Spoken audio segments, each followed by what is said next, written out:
these truths to be self-evident. That all men are created equal. As a member of Congress, I get to have a lot of really interesting people in the office, experts on what they're talking about. This is the podcast for insights into the issues. China, bioterrorism, Medicare for all, in-depth discussions. Breaking it down into simple terms. We hold these truths. We hold these truths. With Dan Crenshaw. The Eagle has landed. Well, we hear it all the time from the left that America is in need of a new revolution to correct perceived injustices that are rooted in our country's founding. And this cry for revolution comes from prominent left-wing politicians like AOC, Bernie Sanders, comes from radical riot movements like the Black Lives Matter and Antifa.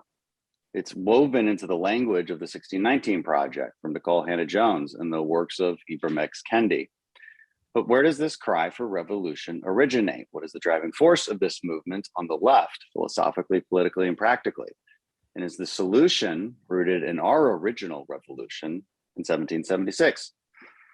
Os Guinness, thanks for being on. My pleasure, Dan. Thanks for having me.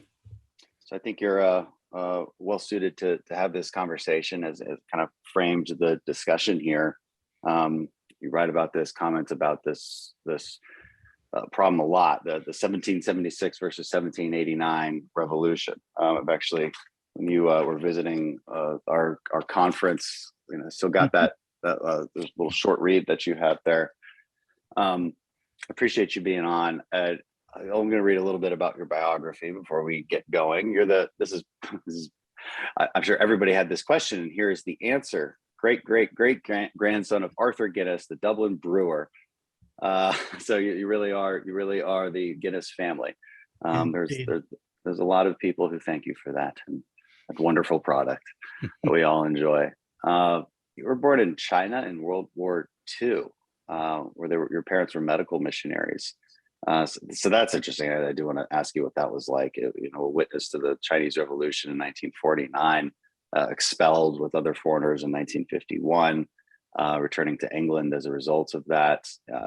Undergraduate from University of London, doctorate in social science from Oxford, written a lot of books. Today we'll focus on the Magna Carta of Humanity. And now you live in the great state of Virginia. So you can tell I'm not American, but I'm a great admirer of this country. Well, I appreciate that. Yeah, I detected a Texas accent somewhere in there. Well, I appreciate what. Can I ask you about that? How does being born and raised? I mean, how old were you when you left China? How did this particular experience affect your outlook? Well, my first 10 years were pretty dramatic. When the Japanese invaded, 17 million were killed. We lived in a famine in which 5 million died in 3 months, including my two brothers. My mother was a surgeon, no food, no medicine. But at the climax, we lived in Nanking, which is the capital of so-called Free China. So I well remember the day when Mao's troops came in and the reign of terror began. But, significantly thinking about deeper things today, many, many years later, when I was a graduate student at Oxford, I had dinner with Sir Isaiah Berlin. And it turned out he'd been a 7-year-old in the Russian Revolution. And I was a 7-year-old, 9-year-old in the Chinese Revolution. And when we compared notes, we were both grateful that the English-speaking people had stood against totalitarianism. But nobody, this is 1970s, nobody would have dreamed that America could suffer any form of Marxism. And yet that's what we're seeing today. So my first 10 years stood me in good stead because I have seen the face of the radical left, of Marxism. And as you know, Dan, very well, their revolutions never succeed and their oppressions never end. So what you mentioned 5 major revolutions that shaped the modern era, and the Chinese Revolution being the most recent in that list in 1949. I'm not sure how many of us are all that familiar with the underpinnings, the foundations, the political, societal threads that formed that particular revolution, and how does it affect our life now? Well, the first great modern revolution was the English. but it failed. It's called the lost cause.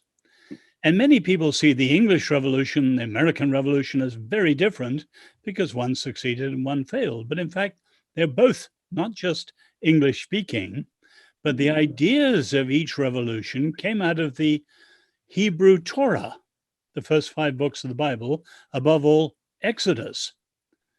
Whereas the next 3 revolutions, the French, the Russian, and the Chinese, were all anti-religious, anti-biblical, and expressly anti-Christian.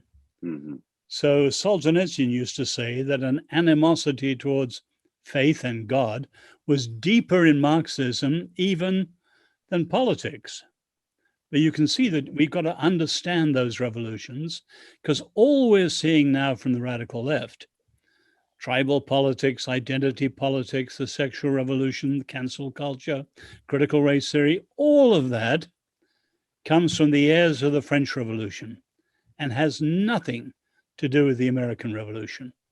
Well, so explain what the American and English revolutions have in common. Then, what do you mean by Exodus revolution? Well, Americans often forget, many of them actually don't really know, that things like covenant are behind Constitution. Mhm. And the first consent of the governed is in the book of Exodus. You have the separation of powers from the book of Exodus. And so it goes. And many of the early ideas that the Puritans came across here, the Mayflower Compact was a covenant. John Winthrop's famous speech on the Arbella was a covenant. You know, when John Adams wrote the first written constitution here, Massachusetts, he called it a covenant. And the US Constitution, we the people, is actually a nationalized, somewhat secularized form of the Jewish covenant. And there are incredible ideas there. So Reinhold Niebuhr put it like this: the bookends of history are authoritarianism, all order, no freedom. And on the other side, anarchy, all order, freedom, no order. The American way, which is the biblical way, is ordered freedom, freedom within a framework. And that idea is very, very important in the American founding, but things like that have almost been forgotten today. And how is would a revolution like that, would a founding like that be possible without the Christian God, without the Judeo-Christian moral framework? Probably not. I mean, for example, where do you have any alternative, the high view of human worth? And if you look at us purely scientifically, we're not worth very much, each individual. But the idea that even the uneducated or the poorest person or the most handicapped person has an infinite worth. Why? They're made in the image and likeness of God. Mhm. That was what eventually undermined slavery with Bartolome Las Casas and William Wilberforce and so on. It was human dignity rooted in the Jewish understanding of the worth of individuals. How do you, that's kind of a separate question. But, critics of Christianity, critics of the Bible will say, to your point, that Christianity, this idea of human worth, is really what gave rise to the abolition of slavery over time. But they would say, well, the Bible condones slavery because slavery is talked about throughout the Bible, and it's never condemned, so therefore it's condoned. How do you explain that? Chattel slavery is what American slavery was, the ownership as private property of another human being. What you do have in the Old Testament is indentured servitude. And as you know, the Jews had a notion of jubilee. Every 7 years, slaves were released.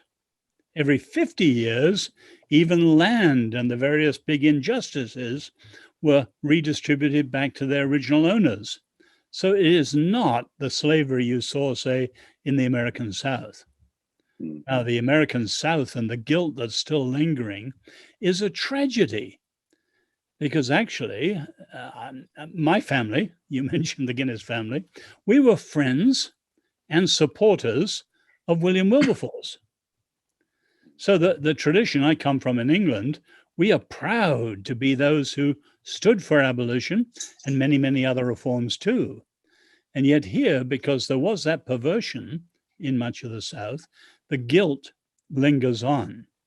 And you know, Burckhardt, the great Swiss historian, who would say, whenever you have injustice unredressed, it's like an unexploded bomb, a minefield. And you've got to deal with it, or someone will trip on it accidentally, or you'll have an enemy who detonates it. That's what the radical left have done. I mean, the civil rights movement made an incredible difference. And people like Thomas Sowell and Shelby Steele have pointed out the extraordinary advances. But there was still the residue of prejudice and certain problems. And the radical left has fastened on that, and now through critical race theory, making it worse.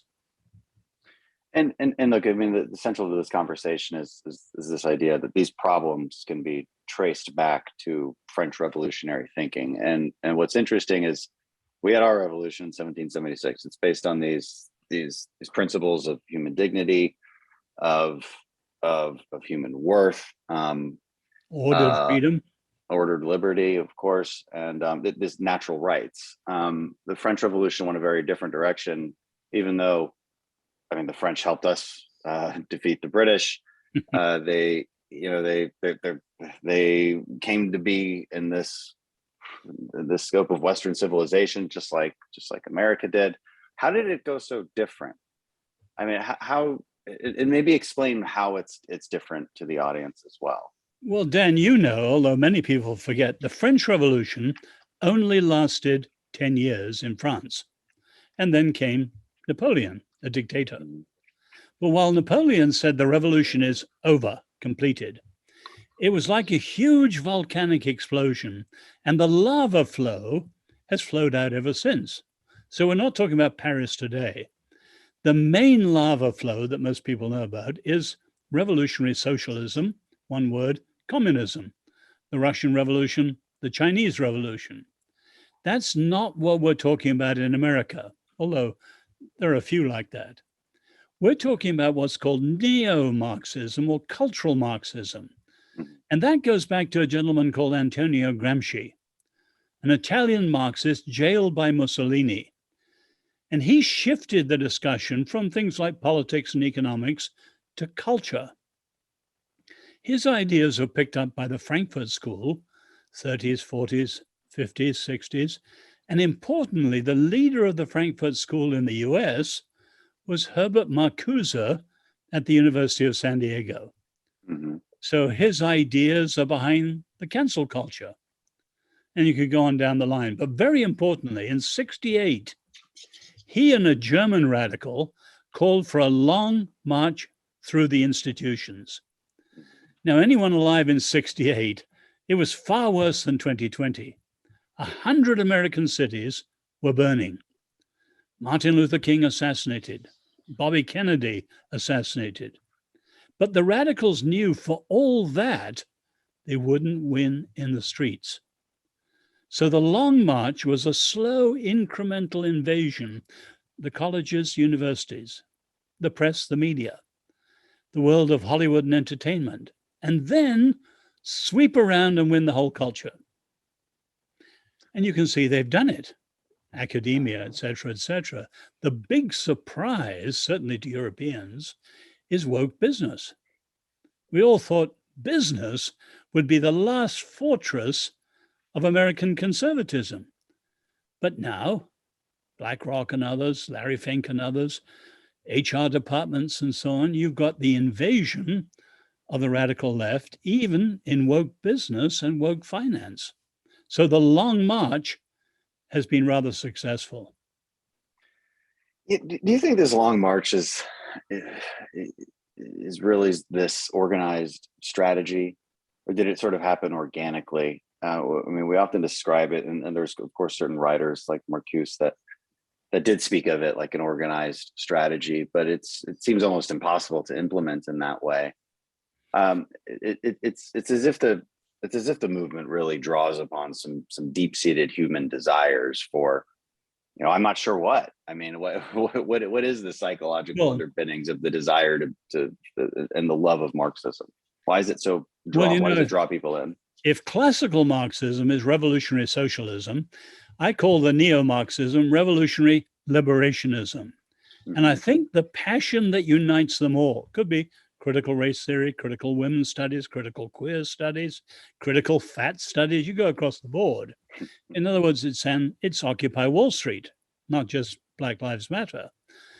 The thing that unites them is justice and freedom. But of course, the words are magnificent. Everyone should be a fighter for justice. Everyone should be a champion of freedom. But you've got to ask questions. How do they go about it in their methodology? And that's why I said earlier, their revolutions never succeed and their oppressions never end, because the way they go about it is disastrous. So there's two features of the way the radical left operates. One, power, and the other, lack of mercy. So power, according to them, God is dead, truth is dead. Think of The Economist, post-truth era. Well, if God is dead and truth is dead, all you've got left is power. So you set up a conflict of powers. And the only resolution, the Romans understood this, is what the Romans called the peace of despotism. In other words, you have a power so powerful that it's unrivaled and it can put down all other powers. In other words, the state. And that's why the radical left so often ends in government control, increasing all the time. But the other feature, and you can see it in the French Revolution, right down to the cancel culture, total lack of mercy.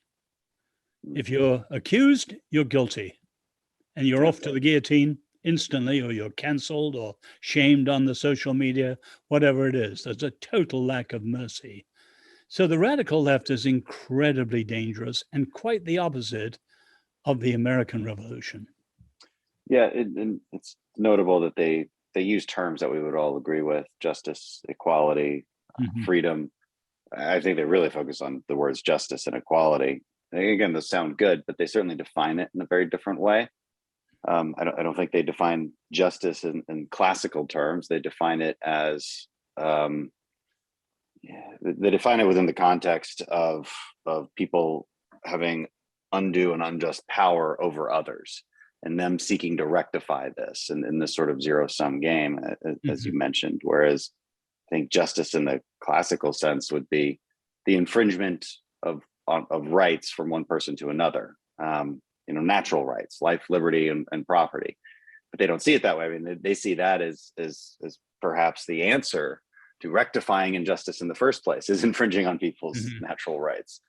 And then equality, they define that as everybody having the same thing in a very real way. Whereas that's again not what the classical Western definition would be.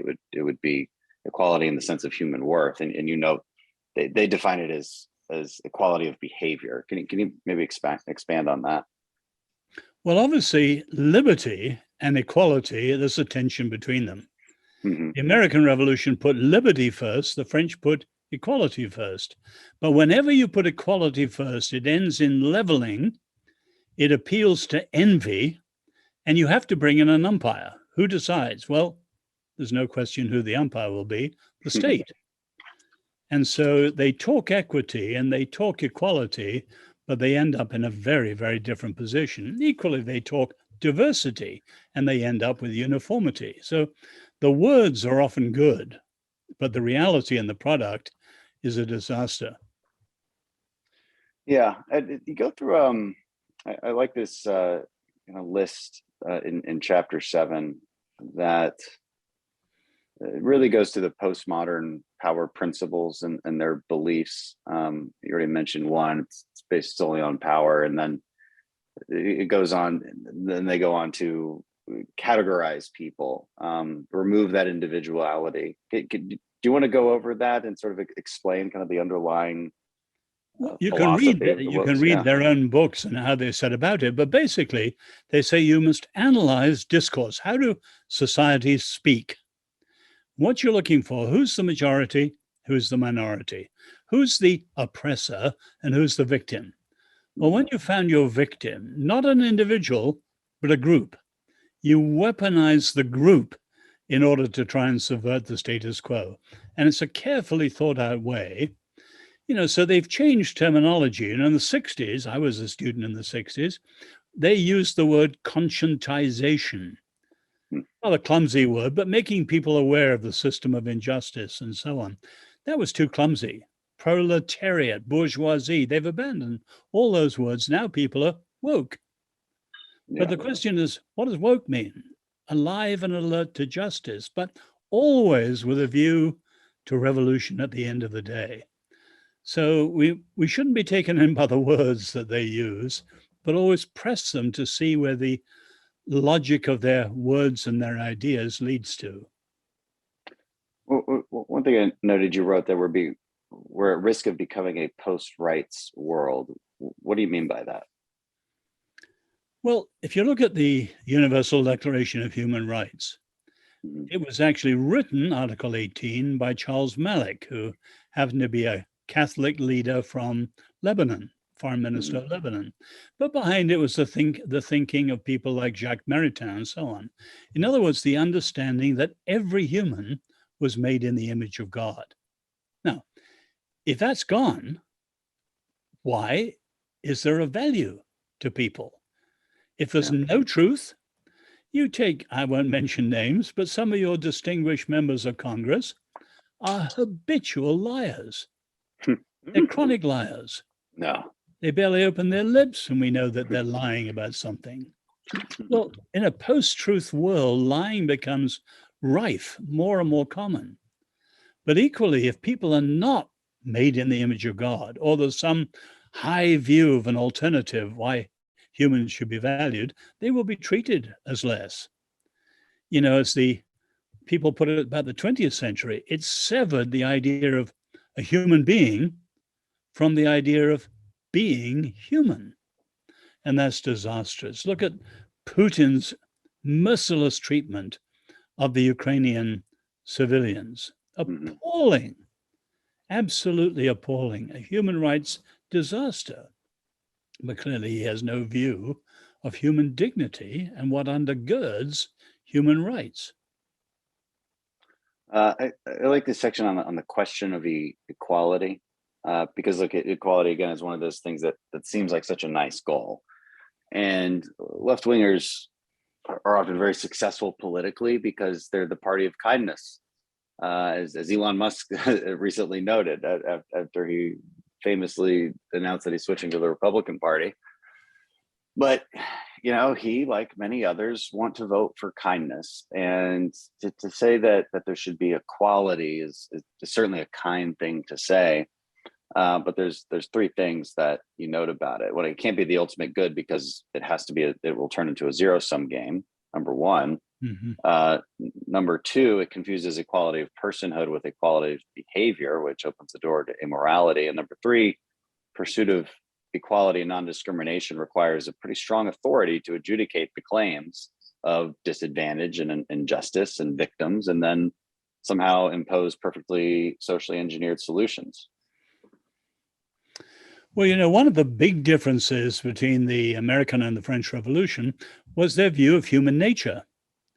So the American Revolution is very realistic. Coming out of the Reformation, there's a potential for abuse because humans can go wrong. So you have separation of powers, checks and balances. But the French Revolution, people like Rousseau, were absolutely utopian. Man is born free, everywhere in chains. Remove a chain or two, or remove a little sexual repression, and we'll all be happy, free, and fulfilled. You just read the life of Rousseau himself. He was appalling the way he treated his own children. And you can see that the left sounds so utopian, idealistic, you said, kind. But remember, it's Douglas Murray, not a Christian, and openly an atheist and conservative, who makes a strong point in his book, The Madness of Crowds. There's a mercilessness about the left. There is zero kindness in the left today. So how do we kind of rediscover our purpose here and our love of freedom? You talk a lot in this book about what freedom is, the foundations of it. So, give us a summary there, I suppose, of how we should think about this moving forward, because especially in the context of a couple of years of COVID policies where it seemed people were clamoring wildly to have their freedoms taken away in many cases, which continues to astound me, and it really makes me question where the human race is at on the question of freedom. Dan, I owe a lot to St. Augustine. And one of his simple ideas was, how do you understand a nation? You don't look at the size of its population or the strength of its army, or we'd say today the GDP and so on. You look at what it loves supremely. But clearly what America loves supremely is freedom.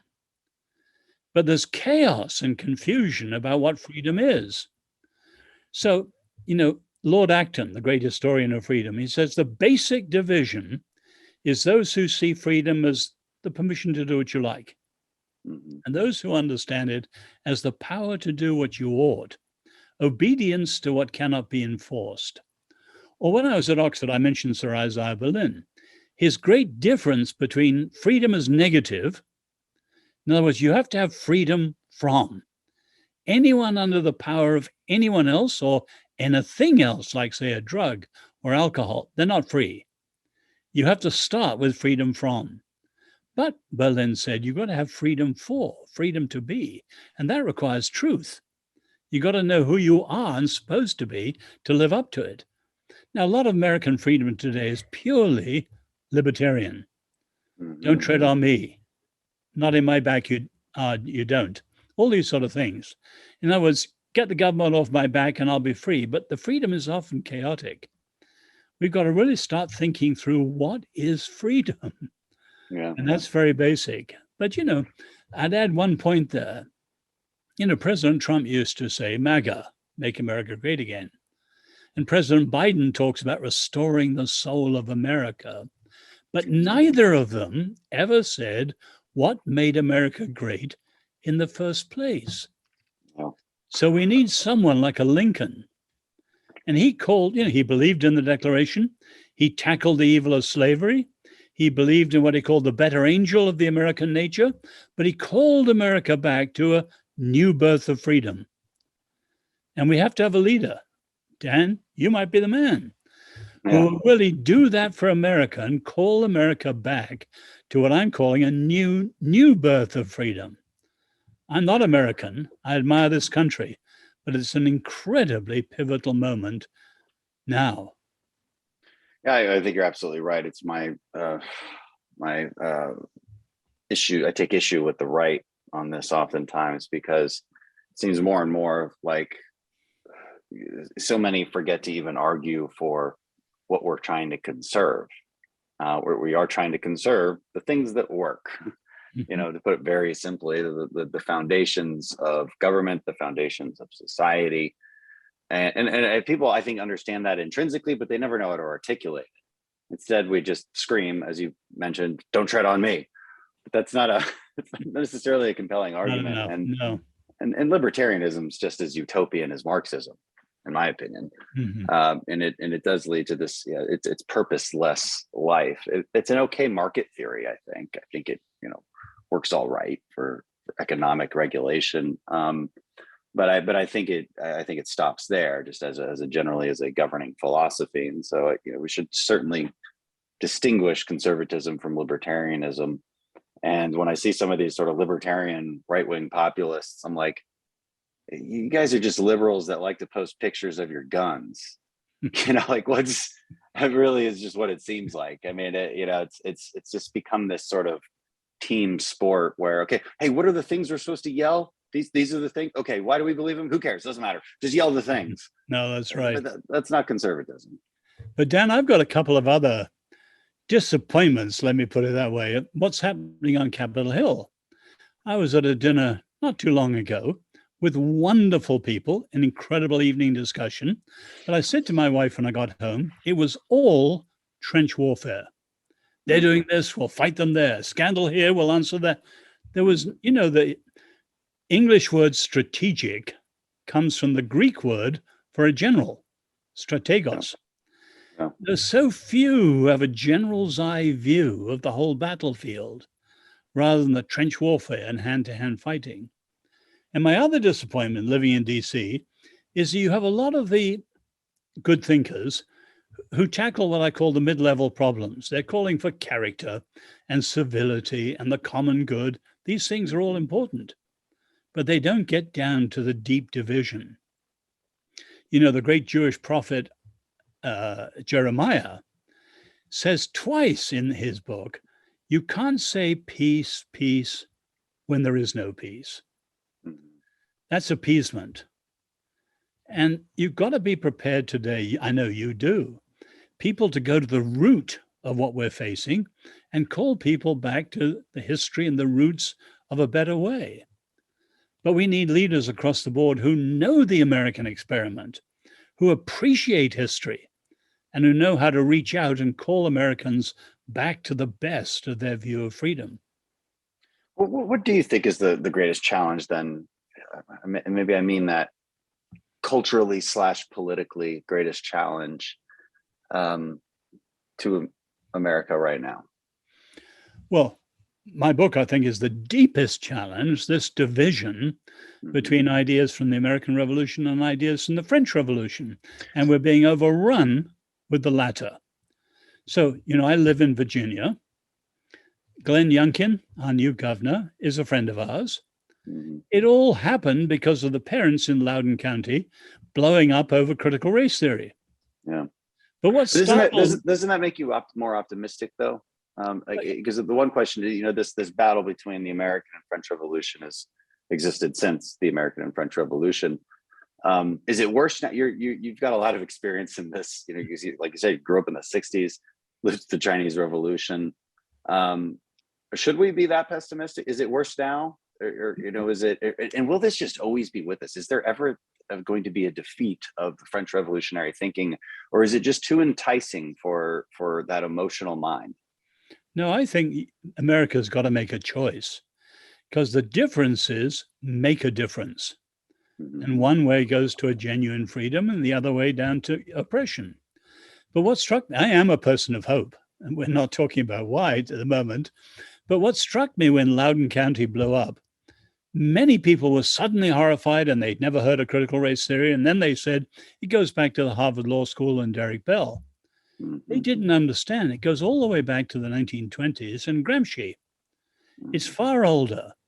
So you can read H.G. Wells in 1900 saying, or you read Wilhelm Reich, who's the guy who gave us the term, the sexual revolution. Yeah. Reich says in 1920, I have two enemies, the Christian church and families. So the way to undermine families is to have sex education at 3 and 4. Then you sideline parents. You knock out the family and you bring in the state. I mean, Wells and Reich, they said these things long ago. And Americans should have known what's coming. When our enemies say what they're going to do to us, we should take them seriously. All right. And I wish people thought more deeply. Yeah, and it's almost good news and bad news. The good news is it's nothing new. The bad news is it's nothing new. Like it means we haven't defeated it yet. We haven't rooted it out. And you know, one theory I have is, like, I just think there's always going to be half the population that thinks a certain way, is wired a certain way, and it's a spectrum, of course. And then the other half thinks the other way. You know, it's the Thomas Sowell conflict of visions, right? The unconstrained versus the constrained vision. You know, the unconstrained vision being the French revolutionary thinking. You know, there's no limit to what we can accomplish is with human reason. I mean, you know, key to the French Revolution is the worship of reason.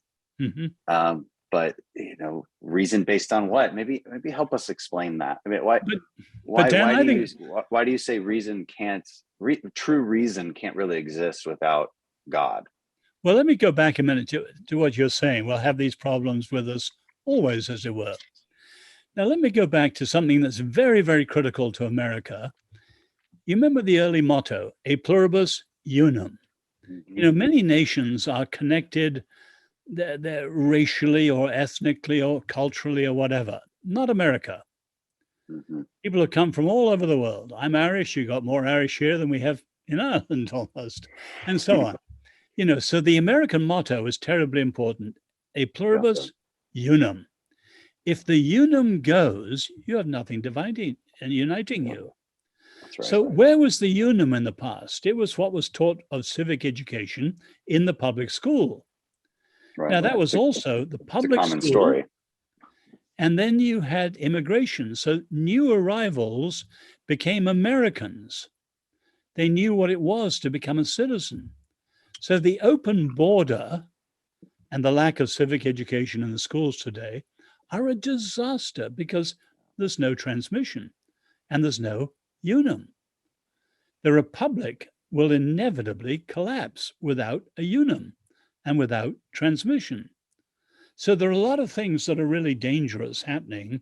And I think leaders who care about Republican freedom, I mean with a small r, it's time to stand up and call Americans back to a saner, healthier view of freedom. I totally agree. But I guess the left's argument on this is, I don't know, and I'm just always struggling to understand how they don't see past the sort of compassion argument. Like you look at the open border. Well, you can make a very clear, concise case for why this ultimately will damage a society, because it's impossible to assimilate different cultures that quickly into the American story.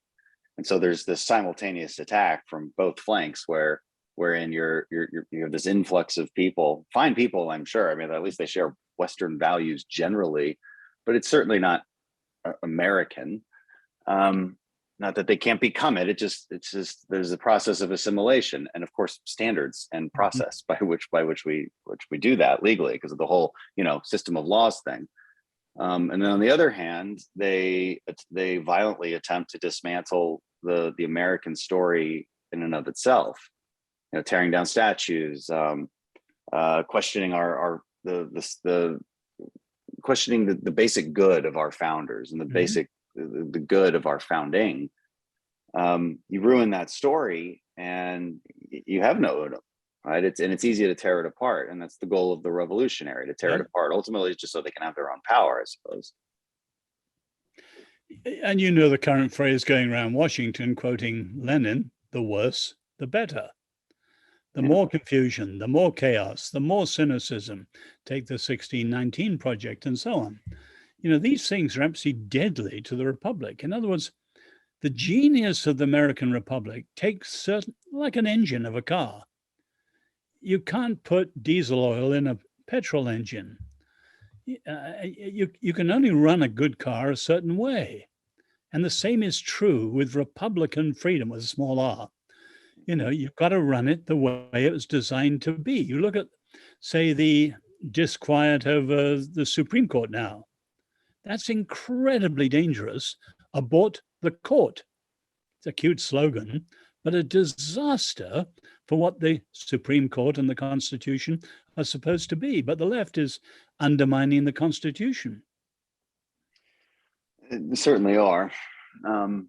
Again, I always wonder, is it just this emotional reaction, or is it this strategic operation? And maybe the answer is somewhat of a mix of both, but the people actually pulling strings, though, I think are very few and far between. I think some people are just wired this way. I think some people are wired to desire this control over someone else and to believe in utopianism. And others are hardwired not to.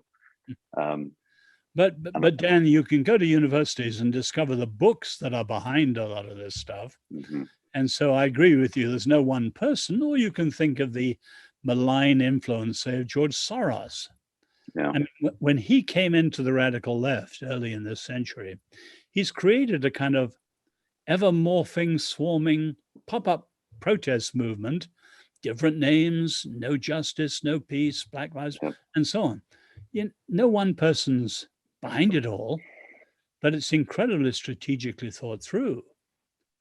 And so his funding, say, of the people behind, district attorneys and so on, are very dangerous. Yeah, and it has very dangerous outcomes, as we're seeing. And the question is, are citizens going to be able to wake up to it in this next election? I think think people are overall. There's still this strange tendency for Democrat voters not to blame this left-wing ideology, not to blame these left-wing policies for the outcomes that they very clearly see in front of them.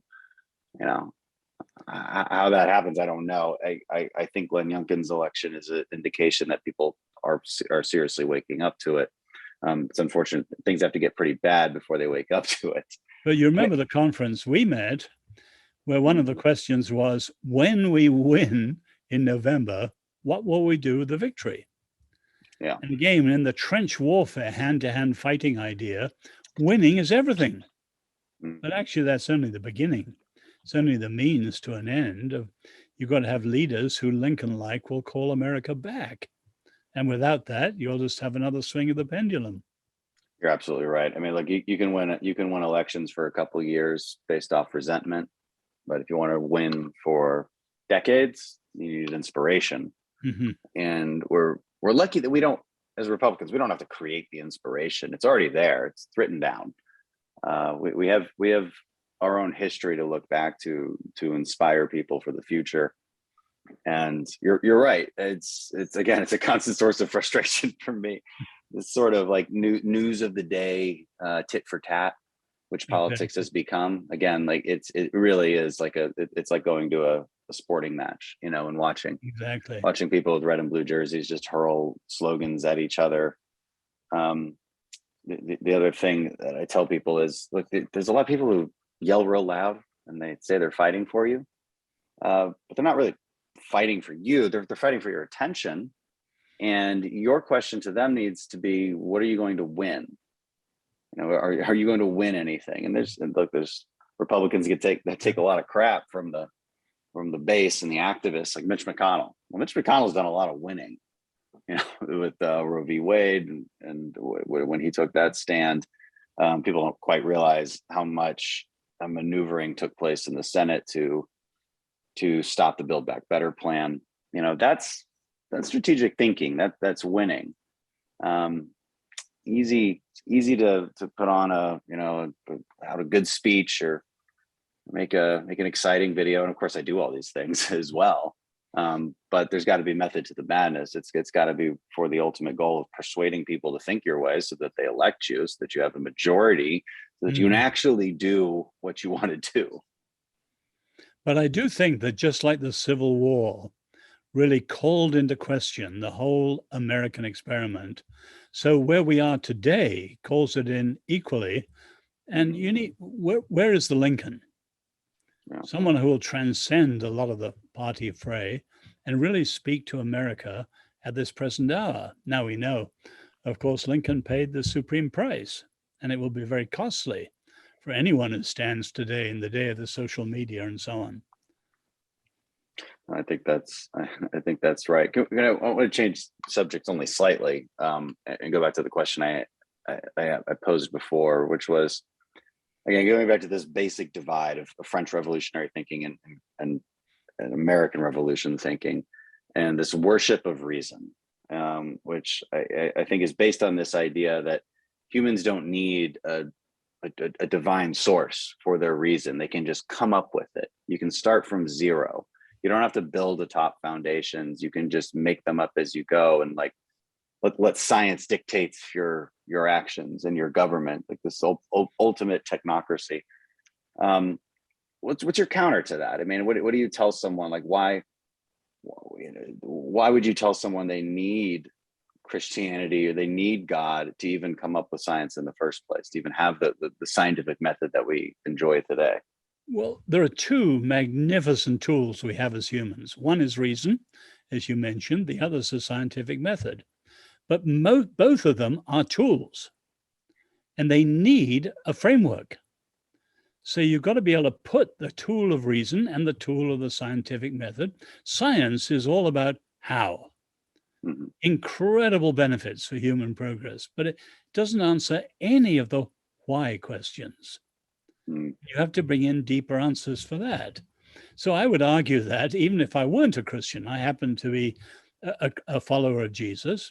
Both Jews and Christians have a high view of freedom of reason and of the scientific method, but within a framework. Mhm. And it's the framework that makes the difference. So if you take the faith stand, you've got basically three major faiths or worldviews or families of faiths today. The Eastern, Hinduism, Buddhism, the New Age. You've got the secularist, atheist, agnostic, naturalist, materialists, and you've got the Abrahamic in the West, supremely Jews and Christians. They're very different and they come out in different ways, and we have to choose which way you want to go. We were talking about human dignity. Hinduism, for example, doesn't give you a high view of individuality. Take the way they treat the Dalits, the untouchables. It's Judaism that introduced the high view of human dignity. So the differences make a difference. So reason, absolutely. I did philosophy at Oxford, one of the centers of rationalism in the world. Reason, absolutely. Scientific method, absolutely. But they both need a framework. And it's the ethical and philosophical and religious framework in which you put them that will lead you in the direction that they go. So yes, reason, but not by itself. No. I asked you before what the greatest challenge to our country was, and you mentioned it. It's this divide, right? This battle between the American founding and this unconstrained French revolutionary thinking. And I would add to that, maybe behind that battle is this fear of any kind of personal responsibility. Like the greatest threat to freedom is people who don't want it. And so why don't they want it? They don't want it because personal responsibility is hard and it's challenging, and it's much nicer to think of a different reality where everybody's equal. You put in different efforts, but you still get the same thing. Well, that seems like a nice vacation to a lot of people. And it's this not just fear of responsibility, and fear, and therefore fear of any kind of failure, but this fear of everything, this sort of safetyism. That seems new to me. The fear of responsibility seems old, right? That seems very much grounded in Marxism. But this safetyism, like this experience with COVID, that seems new to me. That scares me. What do you think about that? No, I agree with you totally. But once I was speaking in a group in Congress, and a congressman said to me, if there's a flood, a small boy can put his finger in the dike and be a hero. But I'm looking at in America, and what I see is not a flood, but a mudslide. Who can put a finger in a mudslide and stop it? You can't. And we could look at all the different reasons. I thoroughly agree with you on the lack of responsibility. We could look at the crisis of words. We could look at the post-truth crisis of truth leading to power. You go across the board. There are more than that, problems all interconnected. A lot of them, one of my heroes is Rabbi Sachs, whom I dedicated that book to. He talks about cultural climate change. In other words, you have philosophical cynicism. Nothing's decidable. Everything's relative because of philosophy. You have moral corruption. And then you have a social collapse. The ties that bind us together, families outwards, are all collapsing. So America's eroding, unraveling, and so on. You can't stop it with a single thing. You couldn't pass a legislation in Congress and we're better. No. There's something huge about it all, but I'm addressing the division, which is one reason. I mean, as soon as you talk about anything in DC, we're polarized. Yeah. I think that's what comes from the division I'm talking about. Oh, it's happened, frankly, way too much. I mean, here's a good example, is the recent issue with Ukraine. I have a lot of people on the right who were cheering wildly when Trump committed an act of war against Iran and killed Soleimani. Look, I was one of them cheering wildly. I think it was the right thing to do. Frankly, I liked Trump's actions a lot when it came to foreign policy. But he's hailed as this sort of isolationist, non-interventionist, which is just clearly not true. It's factually incorrect. So the same people cheering that, claim that we're driving ourselves into World War III by supporting Ukrainians, and then they'll come up with even sometimes come up with conspiracies to devalue the case of the Ukrainians and bolster the case of Russia. I find it really awful. And it's pretty clear to me that it's because it's all through the lens of domestic politics. Like, we can't look at this situation in isolation. We have to look at it through the how the Democrats' incentive structure works. You know, maybe they like Ukraine and hate Russia because of the call with Zelensky that Trump got impeached for, or the Russian interference in 2016 elections. Mm-hmm. And while that may be somewhat true, it doesn't take away from the central argument of whether we should help or not, right? That's a separate problem to solve. And this is really serious stuff. And so this divide that you're talking about is very problematic because it affects very, very serious issues that affect our national security and our strategic standing in the world. That I don't like at all. Dan, all that I've read that you've said, I'm thoroughly with you on that. And I think some of the others are disgraceful. And they're also naive, because you're really seeing the face of a brutal, evil power. That's what we're up against. And one of the good things about the Ukraine war, it should show us the difference between democracy and autocracy and authoritarianism. And we've got China in the wings, where you have totalitarianism. Mm-hmm. So the people on the right who are opposing you on this, I think they're absolutely disgraceful.